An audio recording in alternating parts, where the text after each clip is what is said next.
香港朋友喺中山買咗物業之後，都會擔心嘅一個問題。咁如果有朝一日自己突然間有事，呢套中山嘅房產點樣先可以順利交到屋企人手上，或者仍然健在嘅時候，用邊種方式過戶俾仔女、家人？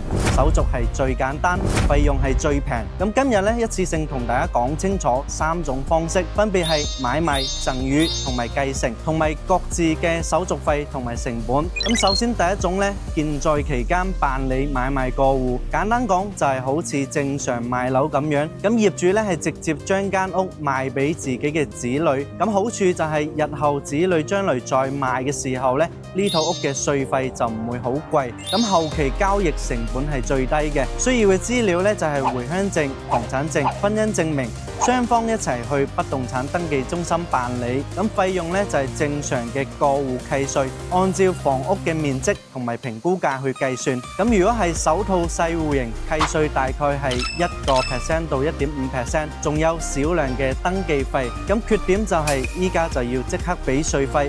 如果物業未夠年限咧，仲會產值一個增值稅同埋個稅。咁第二種方式咧就係贈與過戶，生前直接送俾家人。咁房屋咧係直接無償俾仔女同埋親屬。咁健在期間咧就可以辦好過戶，屋企人可以即刻擁有呢一套物業。咁手續亦都係雙方帶齊證件去公證處做贈與公證，之後再去不動產中心去過戶。咁費用咧，贈與嘅主要都係交一個契稅3個點，公證費咧就係另外計嘅。咁重點避坑提醒，呢一個方式最大嘅弊端就係咁，日後子女如果係想賣呢間屋，會產生一筆好高嘅個稅。所以如果以後打算賣屋嘅，唔建議用直接贈與嘅方式。咁第3種咧就係立遺囑，100年之後繼承。咁自己生前提前立下合法有效嘅遺囑，寫明呢一套中山嘅房產由邊一位子女去繼承。咁依家唔使過戶，唔使即刻俾稅費，等100年之後繼承人憑遺囑親屬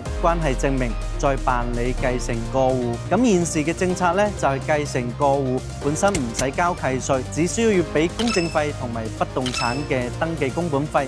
咁前期嘅費用成本係最低嘅，但缺點都好明顯。第一，要等業主離世之後先可以辦理。第二，如果遺囑唔規範，好大機會會產生家庭糾紛。第三，繼承之後將來出售物業稅費方面咧都要提前計算清楚。咁最後同大家總結一下，俾各位香港業主做一個參考。如果想生前就完成過戶，子女以後會轉手賣屋嘅，咁優先係選擇買賣嘅方式。咁如果只係自住，以後唔打算出售，可以考慮贈與。咁如果依家唔想使錢，提前安排好身後事嘅，咁就做一份正規嘅遺囑。咁每一戶嘅情況都唔一樣，婚姻狀況、子女數量、房屋係咪按揭，都會影響手續同埋費用。建議大家根據自己家庭嘅實際情況去規劃。想知道自己間屋準確嘅過戶費用同埋資料清單，可以私信我進行一個了解。呢期視頻到呢度，我哋下期再見，